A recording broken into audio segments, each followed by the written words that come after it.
Hello, hello, hello, hello. Check mic test. Hi. Paano ko ba simulan to? Well, kung napadpad ka man dito, welcome. Pero to be honest, this video is not for you. Or maybe this is for you, pero this one is really for me. Ginawa ko tong YouTube channel na to kasi hindi ko alam. Maybe kasi lately I feel like I need to hear myself think. And when I talk out loud, parang nababawasan yung bigat. So, by the way, my name is Carl, 28 years old. Tanda ko na, no? Well, so, graduate ng IT, pero ironically, di ako coder. So, I've done other things. Pagkatapos kong graduate, wait yung boses ko. So, nag-business, nag-try mag-food business. So, nagbenta ng kung ano-ano. Pero ngayon, ito, gusto ko na ulit subukan mag-aaral kasi ewan ko,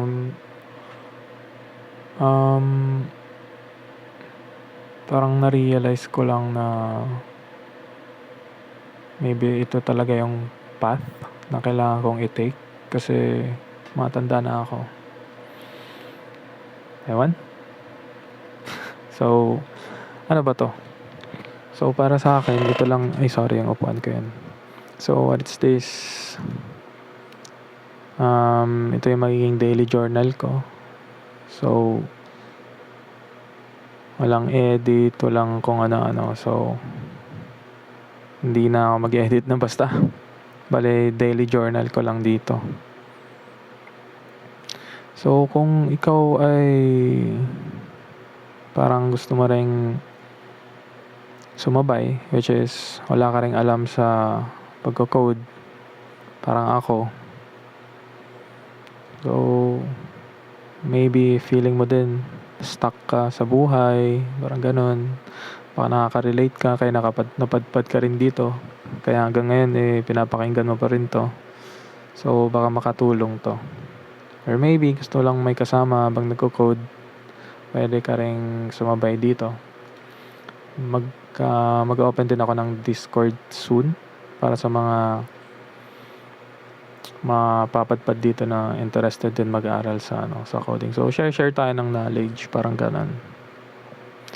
So, wala akong mabibigay na tutorial today. Kasi wala talaga akong alam eh. Wala mo ng coding. Mag-aaral pa lang ako. So today, nagpapakilala pa lang ako kasi minsan yun lang yung kailangan. Yung aminin mong wala kang alam pero gusto mong matuto.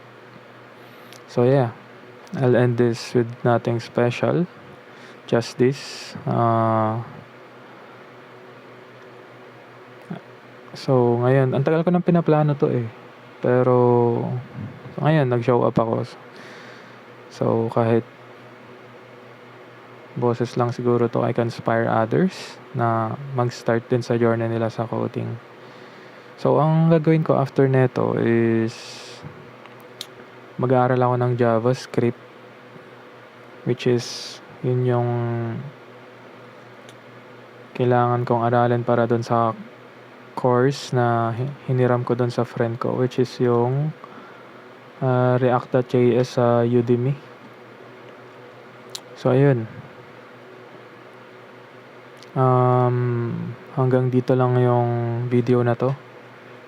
So, hindi ko nga alam kung paano ko ito i-upload kasi nire-record ko sa phone. Siguro maybe i-record ko dito tapos sa CapCut na lang siguro. Mas madali.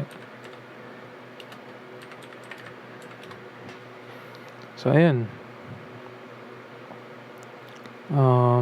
Simulan ko na siguro. So, yun lang for today. Wala masyadong ganap pero at least andito na tayo.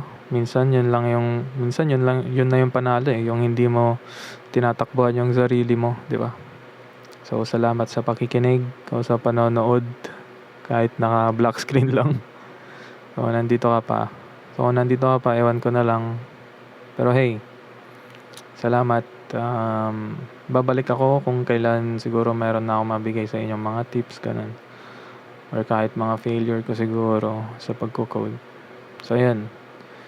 This is Carl, dev na walang alam, pero baka may matutunan na soon. Thank you.